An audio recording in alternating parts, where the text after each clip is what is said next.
I hope I'll be able to play better in heaven. Yes, yes. Well, you'll get some practice here.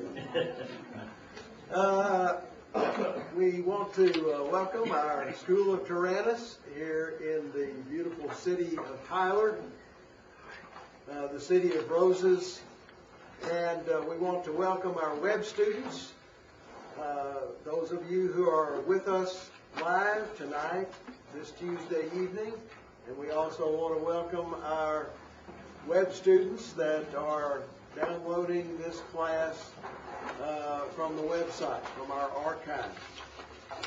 We trust, especially our live students, that you will feel free to participate with us tonight. This is the final class that we have, which is a review of the entire course, and we will be studying that review, and then in the next hour we'll take our final exam, and then we'll grade our final exam. And what I hope we can get this the final exam questions on the website for you to so that you can participate in the test as well. This is going to be an open book test, and we all feel that we learn as much from the review at the end of the course as we do for the whole course that precedes. We've been studying the prophecy of Isaiah, and this is Tom McCall, a teacher, and we are going to consider some of the main questions about the book of Isaiah that have confronted us throughout this semester. Let me begin with a question about the themes of Isaiah. We have come to the conclusion that 4 major themes arise throughout Isaiah, and Isaiah weaves in and out between these 4 themes as he goes through the book, and there's practically none else except these 4 themes in the book. And once you realize that, it makes the book much easier to understand and to go through. And I hope that after this class, anytime you pick up the book of Isaiah, and for that matter, almost any of the other prophets, that you will be looking for these themes and identifying with them and saying, aha, yes, this is what the prophet is talking about, and feel very comfortable and feel right at home in studying Isaiah in particular, and any of the prophets for that matter. Okay, now, what are the 4 themes of the prophet Isaiah? Judgment. What? Judgment. Judgment. Judgment. That's not a very pleasant idea, is it? But it's very prominent in the book of Isaiah. We'll come back. There's some sub-themes under judgment that we'll come back to in just a moment, but that's a major theme, judgment. What's another thing? Redemption. Redemption. All right. Now, we'll come back to some sub-themes of redemption, but redemption is a big theme in Isaiah, and he is constantly referring to it throughout the book. In the latter part of the book, more than in the former part, but it's still all through the book. Redemption. What's another thing? The Messiah. The Messiah. The Mashiach. What does Messiah mean? Anointed one. Anointed. He is the anointed of God. He is the one. And there are numerous references to Messiah, the person of Messiah. Not just what he does and so forth, but who he is and what he is and his nature are referred to throughout the book. In fact, it is said that there are more messianic passages in Isaiah than any other book of the Old Testament, with the single exception of, what would you think? Psalms. The Psalms, indeed. So there are numerous prophecies about the Messiah in Isaiah. And who he is, what he is, and all about his nature, his personality. Then what's the final theme? The fourth theme. Messianic kingdom. The Messianic kingdom. Now, obviously, the Messianic kingdom is closely tied to the Messiah, but it's a separate theme. Because in the theme of the Messianic kingdom, it is described over and over again in Isaiah what the Messiah, the King, will do when he comes, when he establishes his kingdom, and what the effects of that will be for Israel, for the world, for peace, for the animals, for the children, for longevity of humans, and for those who are resurrected. There is a lot in Isaiah about the Messianic kingdom. Were you going to say something? No. Okay. All right. So those are the four themes. Now let's break them down just a little bit. Judgment.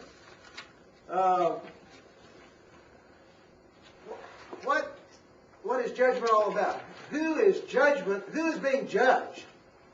Israel. Israel. And Israel's enemies. And who else? Israel's enemies.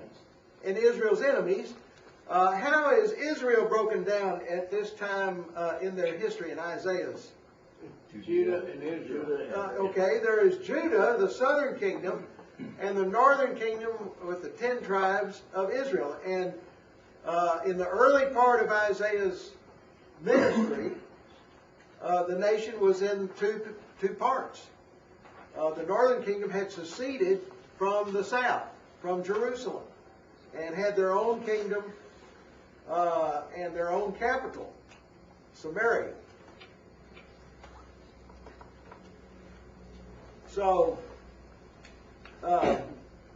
there was judgment on Israel and Judah.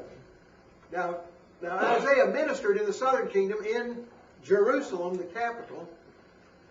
As far as we know, he didn't go outside of Jerusalem in his ministry. But he had messages to the northern kingdom and to the southern kingdom in the early part of his ministry. Now, what form was judgment going to take? Well, why? Why was there judgment on Judah and Israel? The sin of Judah and Israel. The sin. And how was their sin manifested? They don't keep the law. The law. The law was used to show that Judah and Israel had both sinned. And you see, God had a covenant with the whole nation of Israel, the Mosaic covenant, and based on their obedience to the Mosaic covenant, it was determined whether there would be blessing or cursing. If they kept the law, they would be blessed. If they did not keep the law, they would be cursed. So that was a very important part of the judgment on both Israel and Judah. Now, and that is what is called by Paul the righteous use of the law. What? The righteous use of the law, or the lawful use of the law, I think is the way it puts it. There's a lawful use of the law. Now, is the purpose of the law to save people? No. The law can't save people. Now, if you can keep the law, it would save you. But who can keep the law? Jesus. Only Jesus. So the rest of us can't keep it, and the rest of Israel couldn't keep it. But, so the law was not to save people, but what was the purpose of the law then? Teach people that they were sinners. To show the sinfulness of sinful man. Because otherwise, man might feel, well, I'm just as good as the next guy, or I'm all right, I'm okay, you're okay, we're all okay, and we don't need a Savior. But God gave the law to Israel to demonstrate that mankind is sinful, is unrighteous, and needs a Savior, needs the Messiah. Okay. But Israel, Judah, had not kept the law, and therefore there was the result of that was there was punishment. And what kind of punishment were Israel and Judah facing? What kind of punishment did Israel face? Capture and exile. By whom? By Assyria. Assyria. Assyria was coming down and was going to destroy the northern kingdom of Israel and destroy the capital of Samaria and take them into captivity. What kind of punishment was Judah facing from Assyria? Lots of destruction, but Jerusalem was saved. Judah was left pretty much alone when, at the time of the invasion that took the northern kingdom. But when Sennacherib came, the king of Assyria, some 20 years later, then he attacked Judah and destroyed most of Judah. Most of the cities of Judah, and he besieged Jerusalem, but could not take Jerusalem. We'll come back to that in a little bit. But the judgment on Israel and Judah was destruction and captivity, or at least on Israel and Judah, destruction and captivity from Assyria. But Jerusalem was spared from Assyria. But then, what later judgment was to come upon Jerusalem? Babylon. Yeah, Babylon. Babylon was to come from Mesopotamia. It succeeded from Assyria, and then came after Jerusalem and destroyed Jerusalem in 586 BC. It really had a series of attacks on Jerusalem. So, there was judgment. Now, there was judgment on Israel and Judah, and upon whom else? Assyria. Yeah, all right, Assyria. Now, what kind of judgment fell on Assyria? Sennacherib's armies were decimated, and he himself was killed by his own children. Yeah, decimated. Now, how many Assyrian soldiers were killed? 185,000. 185,000 in one night. That's pretty devastating. I don't know how many soldiers he had surrounding Jerusalem, but What they died of? a plague from God. That's all we know. It's mentioned in Herodotus, the Greek historian, and he says something like rats went through the camp and destroyed the Assyrians. But rats. Yeah. But yes. Yes. We have a question from Alex Bergeland. Does God punish modern day countries that don't keep his laws with war and economic downfall? The question is about does God punish nations today? He punishes nations for their idolatry. And why, by the way, why was Assyria punished? What had Assyria done that rated punishment. They tried to take credit for everything, Well, not and giving God credit. that was part of it. They were glorifying themselves, but what were they doing in particular? Worshipping other gods. Worshipping other gods. They were worshiping other gods, but they were doing something They destroyed on the horizontal Israel. plane. They destroyed Israel. Yeah, they were attacking Israel and Judah, and even though Assyria was a tool in the hand of the Lord for disciplining his people, he punished those who lend themselves to attacking God's people. They did it with a vengeance. They did it with joy. They did it with determination to destroy Israel and Judah and Jerusalem. So, well, they didn't get to destroy Jerusalem. Assyria did. But then other nations, Isaiah prophesies, would be judged because of their idolatry, their evil practices, and their attitude and actions against Israel. Now, the question was from our friend, one of our web students, does God still punish nations? Yes, I believe so, for idolatry, for their evil practices, and for the way they treat Israel. Whether the Jewish people in dispersion through the centuries or today, now that they are once again back in the land. And God is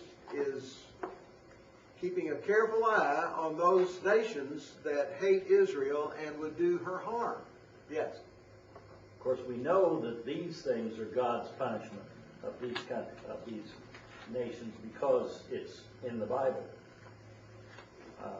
We would have to surmise that this is still going on today. We can look at history. Yeah. History would tell us. The scriptures, of course, wouldn't tell us which nations are being judged today and so forth, but history tells us that those nations that despise the Jewish people in Israel are judged of God. Yes. The person who asked that question's name is Alex Berkelin. And Where's he from? I don't know that yet, but they say that, I don't know if it's a he or a she, but they say, I'm afraid to take your test home. So I think you have a few people afraid. Don't be afraid. You know who's going to grade your test? You are. So Honor system. you don't need to be afraid. Honor system. Yes, honor system, absolutely. All right, now, let's look at some passages, and, well, let's see, wait a minute. We have redemption. Now, redemption, what's some of the breakdown of redemption? Who does God redeem? According to Isaiah. The remnant. The remnant. Now, what is the remnant? Those who believe and follow God. Where? Israel. In Israel. Yeah, that's right. The remnant is always considered of Israel. There are also a minority of Gentiles that come to the Lord, but Isaiah is looking, it uses the term remnant, speaking of the minority within Israel. And they frequently appear in Isaiah. There are messages to the remnant, to the believers, to those who are saved. And how are they saved? Is it by the law? No. Now, how? Grace. By grace. By grace, through faith. And he mentions this over and over again. How to be saved. How to come to the Lord. It is by grace, through faith. Then who else does the Lord have redemption for? Gentiles who have called for Gentiles, and they are seen as receiving the light to the nations, the light to the Gentiles. Have redemption for the whole nation of Israel. And in the end times, the redemption of the whole nation of Israel, when the Messiah comes to establish his kingdom. Right. So there is a multiplicity of concepts of redemption throughout, but redemption there is for the remnant, for individual Gentiles, the remnant of Israel, individual Gentiles, and for the whole nation of Israel in the end times. And then those are the ones that really have the major breakdown. Okay, now let's look at a few passages, and you tell me what theme is being presented. Isaiah 3:14. 3:14.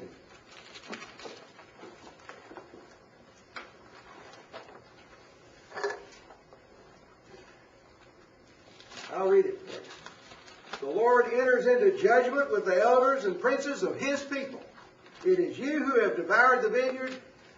The plunder of the poor is in your houses. What thing? Judgment of Israel. That's pretty easy. You see? But now once you begin to see the themes, you can just pick them and say, well, that's exactly what he's doing here. He's rendering judgment. All right? How about Isaiah 11, 6 to 9?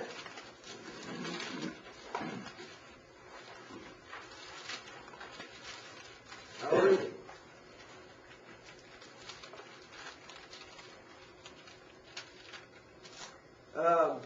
And the wolf will dwell with the lamb, and the leopard will lie down with the kid, and the calf and the young lion and the fatling together, and a little boy will lead them.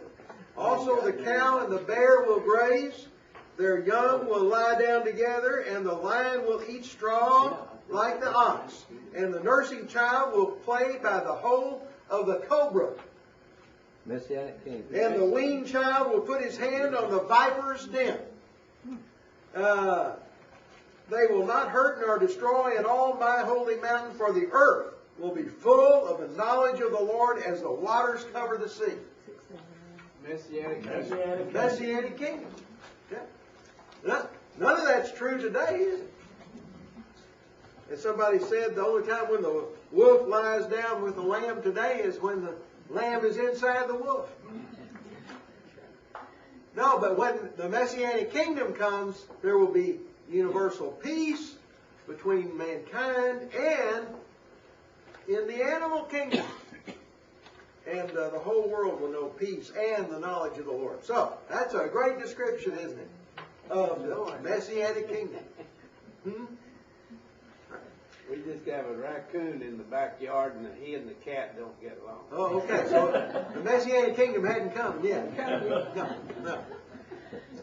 How about Isaiah 35, 9 and 10?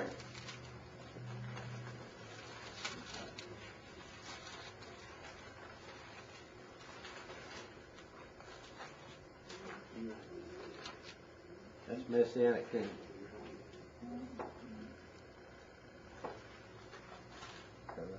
No lion will be there, nor will any vicious beast go up on it. These will not be found there, but the redeemed will walk there, and the ransomed of the Lord will return, and come with joyful shouting to Zion, with everlasting joy upon their heads. They will find gladness and joy, and sorrow and sighing will flee away. Messianic kingdom. Well, that's what happens in the Messianic kingdom. But who is it describing? Redemption. Redeemed. The redeemed. And this is particularly speaking about the redeemed of the end times at the coming of the Lord. So this is really primarily about redemption, about the redeemed of the Lord in the kingdom. Okay. Isaiah 53, 2 and 3.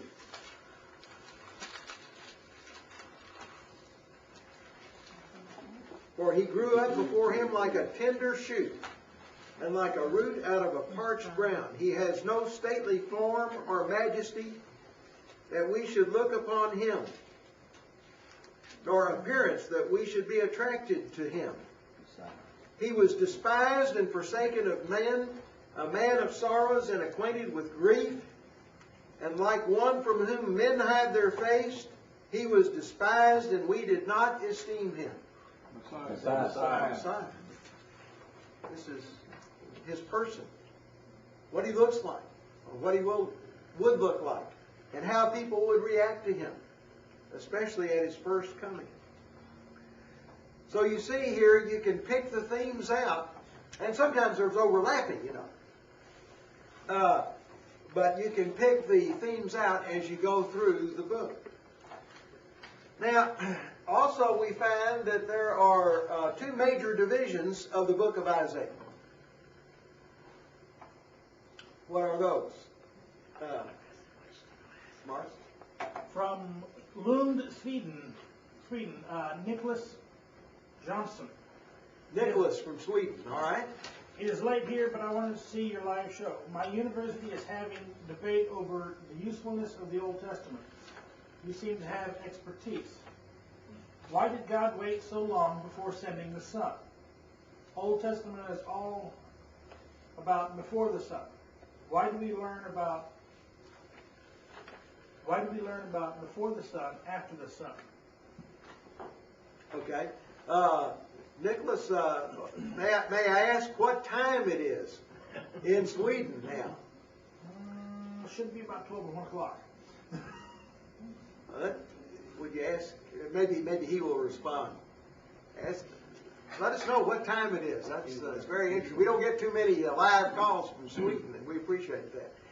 Now, your question was, why did the Lord wait so long? And how long did he wait before he sent the Son? How long had mankind been in existence until Jesus was born? About 4,000 years. 4,000 years. According to the scriptures, mankind was created about 4,000 BC. And so the Lord waited 4,000 years from the time of the fall of mankind, Adam and Eve, until Jesus was born. That's a long time. Well, does that mean that nobody was saved before the Son came? No. People were saved back in Isaiah's time, back in Adam's time. I believe Adam and Eve were saved. Back in Noah's time, Abraham's time, Moses' time, all the time through the time of the prophets, people were saved. In Jonah's time, They were saved by faith. Grace by grace through faith. They were anticipating the first coming of the Messiah and his redeeming death for their sins and his resurrection from the dead. Enough was told in the Old Testament, revealed in the Old Testament, about the coming of the Messiah that people who believed could be saved and were saved. So it's not as though nobody could come to the Lord before Jesus was born. However, there has been a great mushrooming of faith since the first coming of the Messiah, and a lot of Jewish people and Gentile people have come to know the Lord since his first coming. But one might ask the same question, why is the Lord waiting so long to come back? And now it's been 2,000 years since his first coming. Well, he has a plan and a purpose, and as the scripture says, 1,000 years is as a day to the Lord.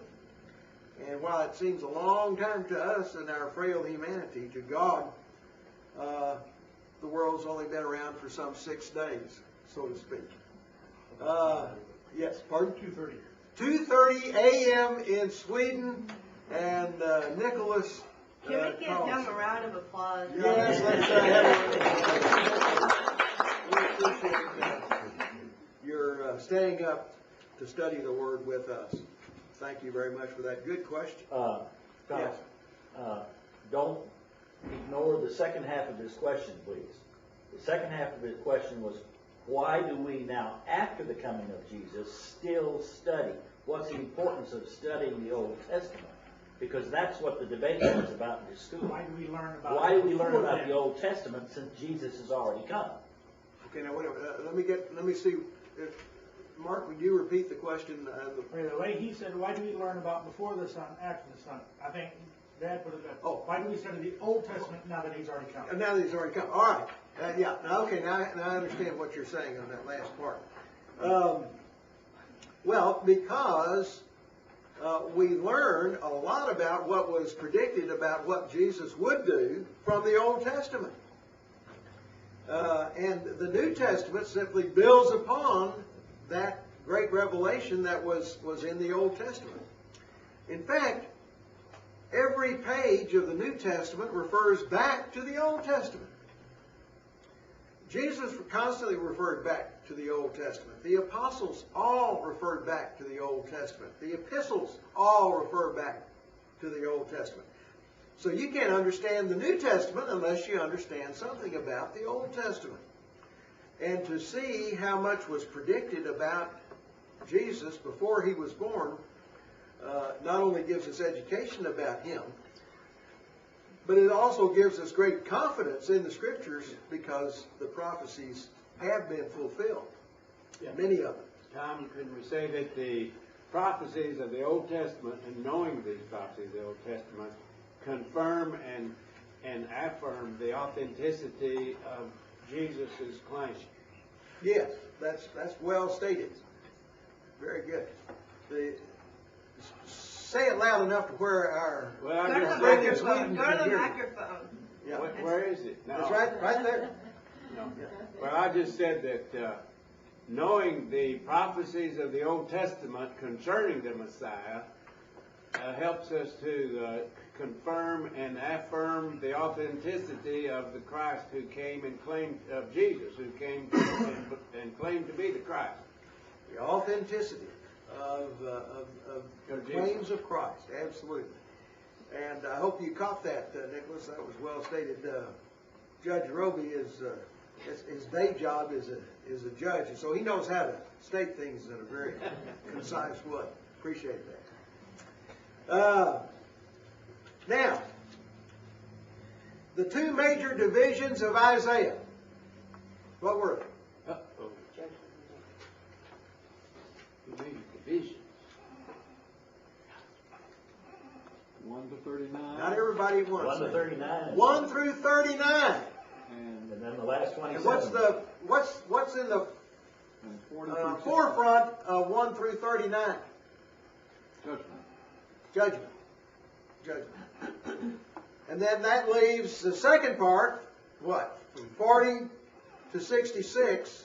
What's in the forefront of that? Redemption. Redemption.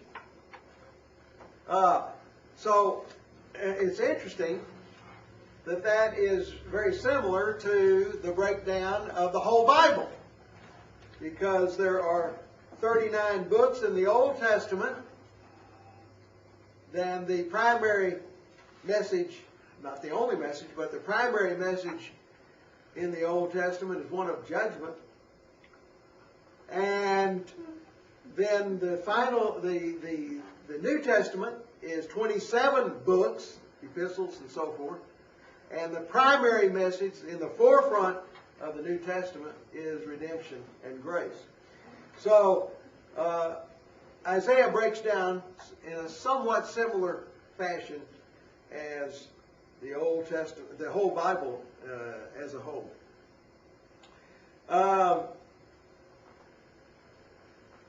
Now, let's look at some of the messianic prophecies, and maybe this will help Nicholas' question here. Prophecies about the Messiah that are made in Isaiah. Isaiah 7:14. And you tell me what is the main thrust of the passage. Isaiah 7:14. Very familiar. Therefore the Lord himself will give you a sign. Behold, a virgin will be with child and bear a son, and she will call his name Emmanuel. Well, what's the main purpose of that prophecy? He's talking about his virgin birth, and though he was named Jesus, Emmanuel means God with us, which is an indicator of the incarnation of God through Jesus. Right. So it's speaking about the virgin birth of the Messiah, a miraculous birth, a stunning birth that no other person has had, a virgin birth. And yet that will be the case of the Messiah and who he is. This is not an ordinary human. This is a human whose name is God. God with us. Immanuel. El is God. Immanu is with us in Hebrew. Okay? How about Isaiah 11, 1-4? Then a shoot will spring from the stem of Jesse, and the Spirit of the Lord will rest on him, the Spirit of wisdom and understanding, the Spirit of counsel and strength, the Spirit of knowledge and the fear of the Lord. And he will delight in the fear of the Lord, and he will not judge by what his eyes see, nor make a decision by what his ears hear, but with righteousness he will judge the poor, and decide with fairness for the afflicted of the earth, and he will strike the earth with the rod of his mouth, and with the breath of his lips he will slay the wicked. What's this talking about? Messiah. Messiah? What about him? What's he doing?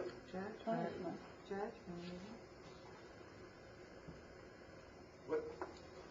He's coming back to be king. He comes down as king, and how does he operate? Well, he's the Kills all the bad guys. Yeah, he gets rid of the bad guys, and he judges righteously. In contrast with the way that mankind has been ruled throughout most of its history. It also says something about his genealogy. Oh yes, what about his genealogy? Well, according to this, he was out of the stem, a shoot out of the stem of Jesse.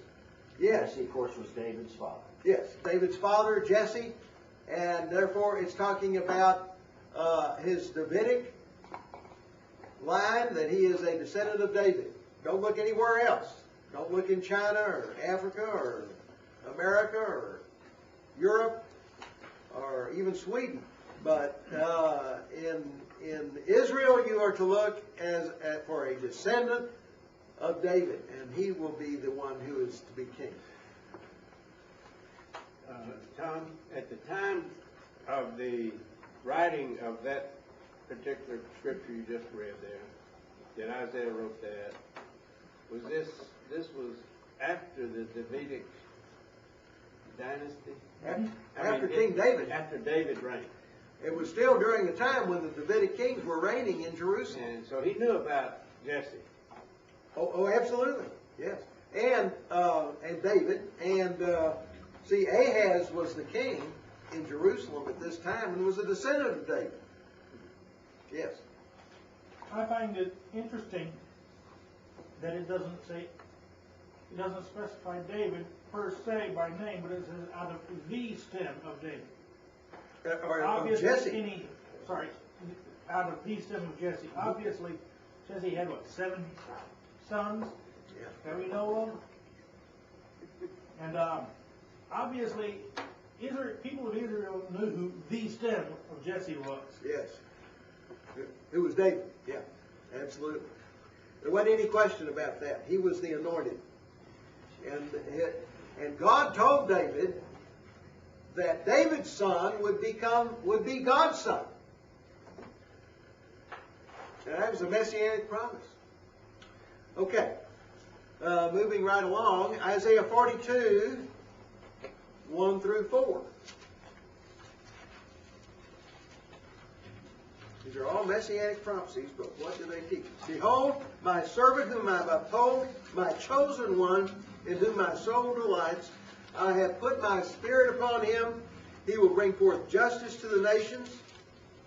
He will not cry out or raise his voice, nor make his voice heard in the street. A bruised reed he will not break, and a dimly burning wick he will not extinguish. He will faithfully bring forth justice. He will not be disheartened or crushed until he has established justice in the earth, and the coastlands will wait expectantly for his law. So, what is that about? And that is again King Jesus and the Messianic kingdom. Mostly. His rule. mostly, but it also speaks, I think, of this first coming. And it's quoted. One part of the passage is quoted about his ministry and his first coming. You recognize anything? My chosen one, in whom my soul delights, I have put my spirit upon him. Yes. And also, verse 2, he will not cry out or raise his voice, or make his voice heard in the street, a bruised reed he will not break, so forth. That's quoted in Luke. Luke 4:18 and so forth.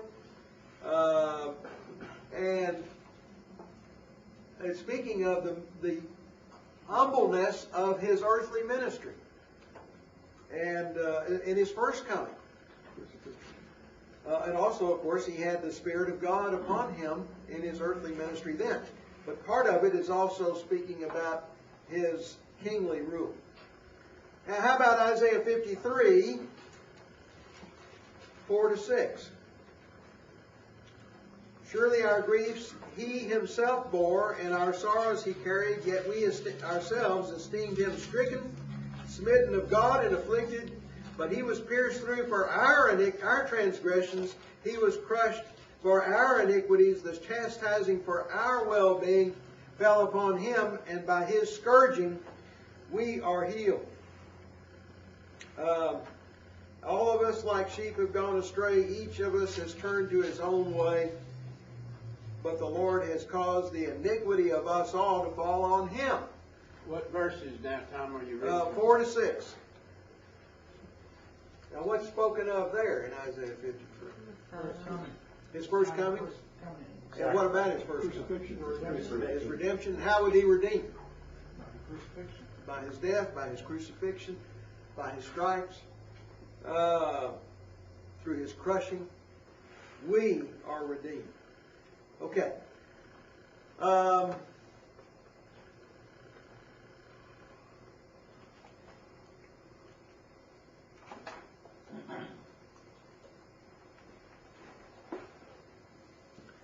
In Isaiah 60, which we discussed last time,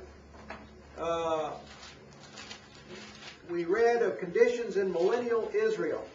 Can you remember what kind of descriptions were given about millennial Israel in Isaiah 60? The lot. Pardon? The lot. The light. What else? She said light. Speak up. All the nations would come into Israel. Yes. All the nations would flow to Israel. Bring their wealth to Israel. Bring their persons to Israel. Worship the Lord in Jerusalem. What about Jerusalem itself? Be rebuilt by the foreigners.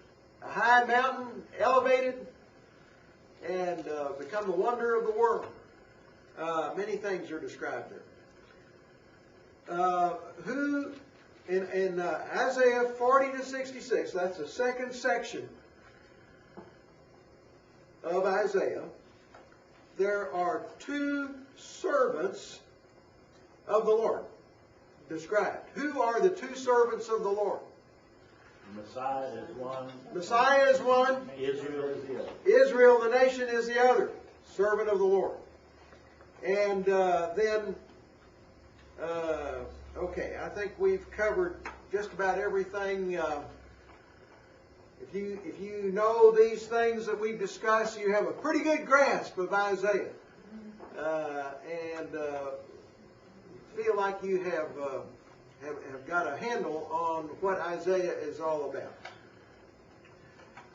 So I believe we'll conclude this part of our review. This is the end of the review, and we'll have our break, and we'll come back, web students, 5 minutes past the hour, and we're going to try to work it out where we have the questions in the chat room, or some way that you can get the questions and be able to take the exam with us.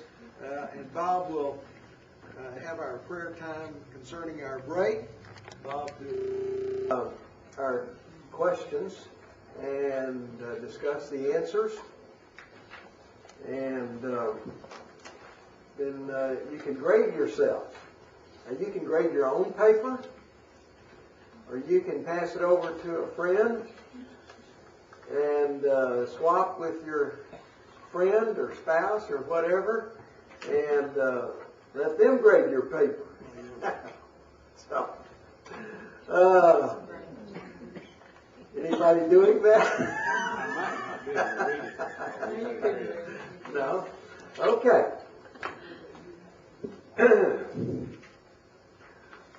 Let's look at the first question. What are the four main themes in the book of Isaiah?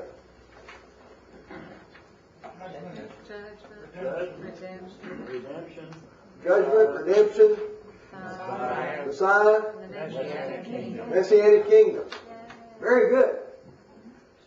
You know that, and you can read any page on Isaiah and figure out what he's talking about and why and what the purpose is.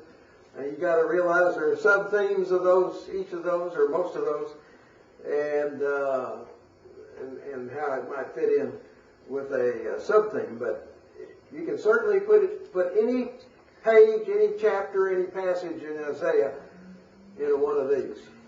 Even the historical section is leading up to a judgment of Babylon. So it's all very, very important. And frankly, if you don't know these things, you really don't, it's hard for you to catch what Isaiah is talking about from one page to the next, because he just slides in and out of these themes without any warning. He doesn't say, now I am going to speak on such and such. No, he just jumps right in and without telling you what he's doing. And you need to be aware of what he is doing. But with those keys, it helps unlock the whole book of Isaiah. Now, what's the predominant theme in each of the following passages? Isaiah 3:14. What? Judgment. Yeah, he's taking Israel and Judah to task and raking them over the coals because of the failure to keep the law. In this, they are the representative nation, and nobody can keep the law. The only one who has done it is the Lord himself. All right, how about Isaiah 11:6-9? What's the major thing? The Messianic kingdom. All the events that will take place during, or some of the events that will take place during the Messianic kingdom, the peace that exists between humans and the animal kingdom, between humans and humans, and between the animals and the animals are described. So the whole earth is groaning, the whole creation is groaning for the revelation of the sons of God. Because when the sons of God, and that includes us as well as the Son of God, when we are revealed to the world through the resurrection and through the second coming of Christ to the earth, then these things will be solved and healed. The groaning will be eased. Okay, how about Isaiah 35:9-10? Redemption. The redeemed are rejoicing. And it's particularly looking at the redeemed nation when the Lord returns and they enter into the kingdom. And Isaiah 53:2-3. Messiah. What about it? 53 what? 53:2-3. His person, yes. And the reaction of the people to him, that he's not anyone who should be desired. In fact, he was despised. Okay.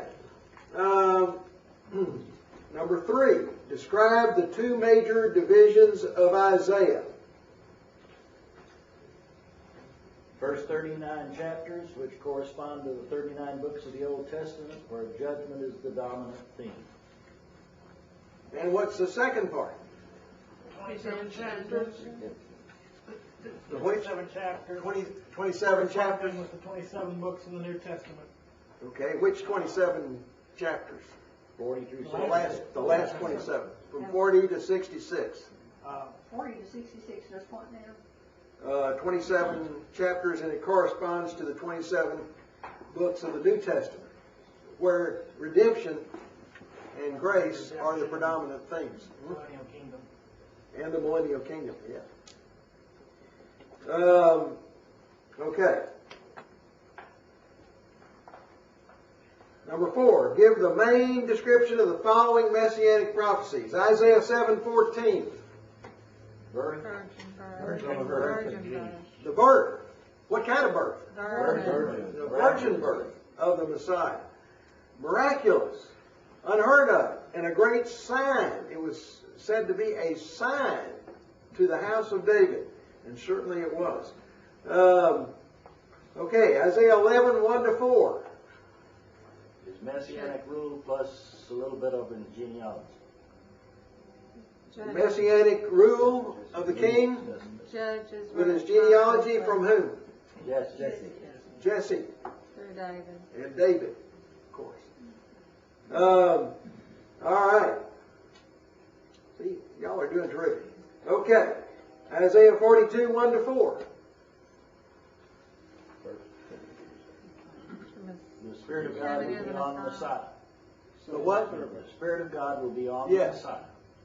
And what? It really kind of describes his first coming and his second coming. What about his first coming? It describes the first coming.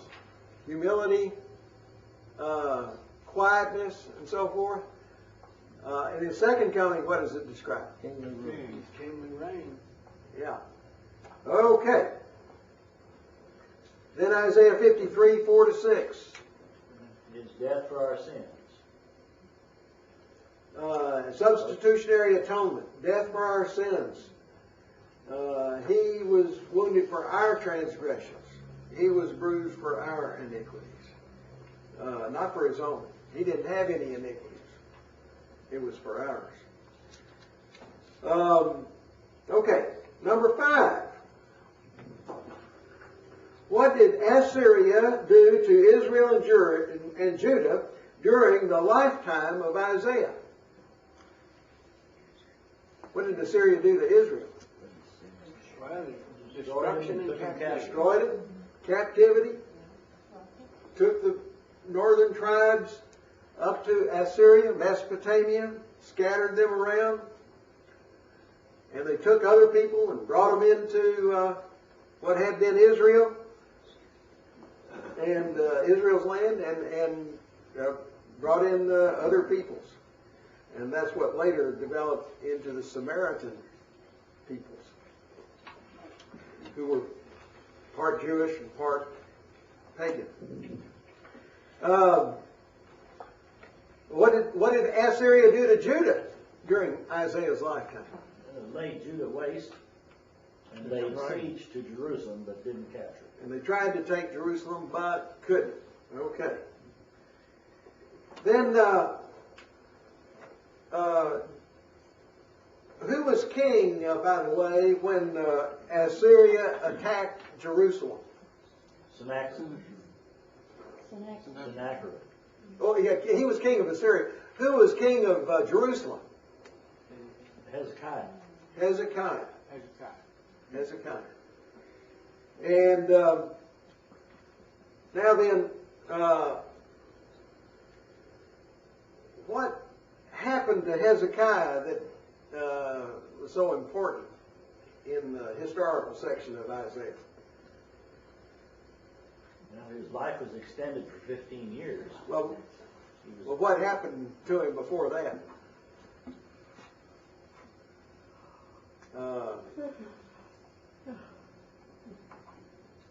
Was he in good health? No, he was dying. He was sick unto death. Yeah, He was sick unto death. He was on his deathbed. Yeah. Now then, what happened to him? God, he gave him 15 more years. 15 more years. How did Hezekiah know that he had 15 more years coming? He got the sun back up. Yes, there was a sign.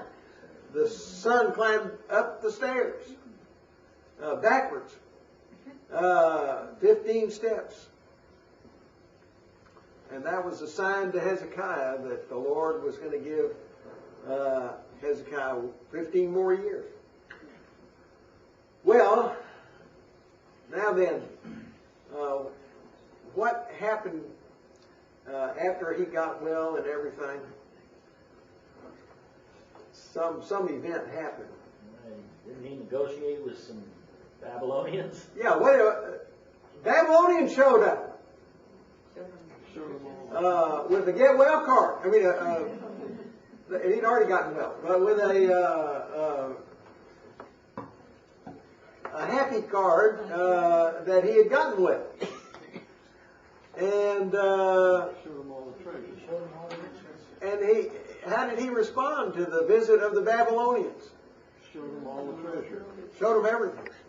Showed him all the wealth of Jerusalem, all the temple, all the glory that was Israel. When Isaiah saw Hezekiah, he was just overjoyed that he had been so kind to the Babylonians, right? No. No. Just the opposite. What did he say to Hezekiah? What did Isaiah say? Bad thing. Yeah, what bad thing? Something like you're a stupid idiot. Yeah. And what was going to happen?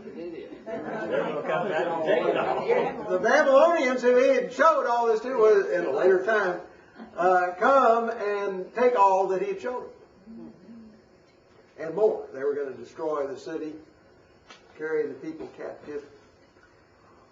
And so what was Hezekiah's reaction to that prophecy? I wish he hadn't forfeit. I don't know. Yeah, well, we will have peace in our time. Sound like Neville Chamberlain or something like that. But at any rate, and it was. And for another 100 years, Jerusalem had peace. That was pretty long respite. But eventually, Babylon would come and destroy Jerusalem. That was the upcoming devastation that Isaiah prophesied. Describe conditions in millennial Israel and Jerusalem prophesied in Isaiah 60. What'd you get?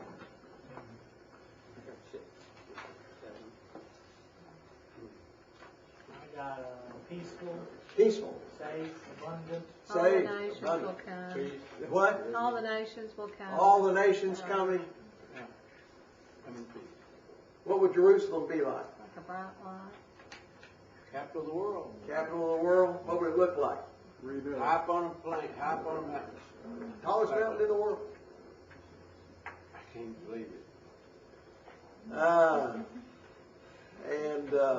What else? The Lord would be a source of perpetual life. Yeah. And just tremendous bounty and blessing covering the earth. Marvelous pictures. We had the calendar last week that showed the pictures from Isaiah 60 of Israel and Jerusalem in the Messianic kingdom. Okay. Number 8. Who are the two servants of the Lord presented in Isaiah 40 to 66? Those last 27 chapters. The Messiah and Israel. Both of them are called the servant of the Lord. And one of them is a less than faithful servant. Nevertheless, the servant of the Lord, and that is Israel, but with stumbling and with incompleteness. The other is a sinless servant of the Lord, and that's the Messiah himself. And he is perfect, and he accomplishes everything that the Lord intends for him. But both are the servants of the Lord, the servants of Yahweh. Okay. And 9, how did God punish Assyria for invading Judah and besieging Jerusalem? Yeah. 185,000 soldiers died in one night. Big problem for Sennacherib, King Sennacherib. And then what happened to Sennacherib? Yeah, he died a few years later. He was assassinated. In fact, he was assassinated by his own sons. And so he was soundly punished. He never went out on another conquering venture again after that devastating blow in Jerusalem. Although he tried to put a good face on it in his propaganda wall about his conquests, he couldn't say that he had destroyed Jerusalem, but the best he could say was, and it confirms what's in the Scriptures. He said, I shut up Hezekiah like a bird in a cage. That's all it says. It doesn't say anything about 185,000 people destroyed. But what if he'd still had his army? He would have destroyed it. So he had to slink off to Nineveh, back to his capital. Sounds like they had political spin meisters. Very much a spin meister. Absolutely. So, well, what'd you make? 100. 100. I made 100. 100. Passed. Passed. How much do you have to make the pass? Well, let's see. There's 9. Well, let's see. 1, 2, 3, 4, 5. You can only miss like 30. 6, You can only miss like 7, 8, 9, 10, 11, 12, 13, 14, 15. There's 15 questions total. 6. So how much does that 6 2/3 point. Okay, we'll say 7 points apiece.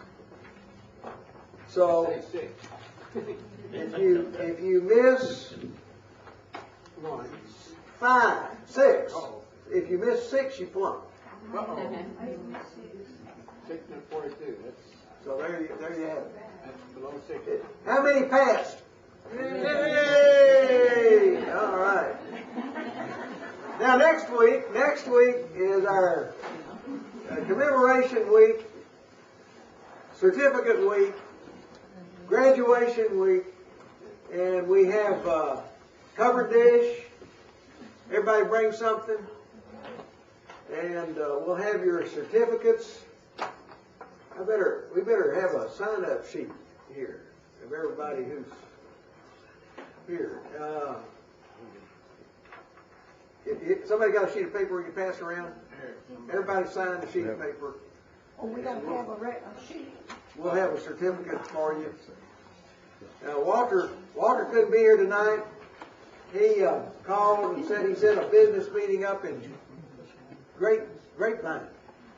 But he's going to be back tomorrow, and he's going to be with us tomorrow afternoon for our Wednesday afternoon class. He's going to take his exam tomorrow afternoon, so he's going to get in on it, and I think some others are too. Okay. Now, where is it and what time? Here, what time do you want to have the covered dish? Don't we usually start at 6:30? 6:30? 6:30 good for the covered dish? And now, what about our web people, Grady? What should we do? Probably start at, did y'all want to eat first? Yeah, we eat first, and then we usually have a sugar stick. Yeah, All right. We want to. Am I going to have to do a sugar stick? Oh, yes. Oh, yes. All right. We'll try to do a sugar stick. And, so we'll look forward to that. So what was that, time, Grady, for the I think sugar? it's 7 o'clock, or do you want to make it 7:15? I can make it 7:15, maybe? 7:15. We'll put that up on the website. All right. So web students, we're gonna meet and have a covered dish, and you're welcome to have a covered dish, at your place.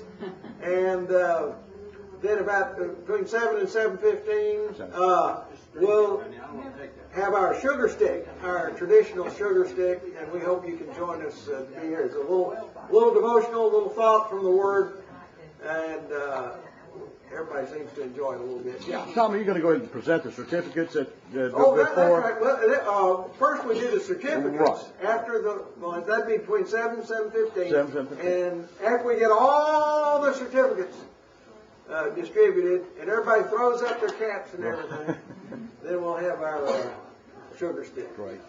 All right? That's right. Thank you so much for being with us, and Bob Dillon will come. I think he has a couple of more prayer requests, and we'll conclude our class. We want to thank our wonderful volunteers that have come. Of course, Grady Baskin Jr. Yes. You want these back? No, keep your tests. That's fine. And we want to thank Grady Baskin Jr. and Mark Doolin and Laura Boone, my granddaughter, and Meg Smith, her friend. And we're delighted that they can help us on the computers with their expert help. They know how to click those keys. Thank you very much.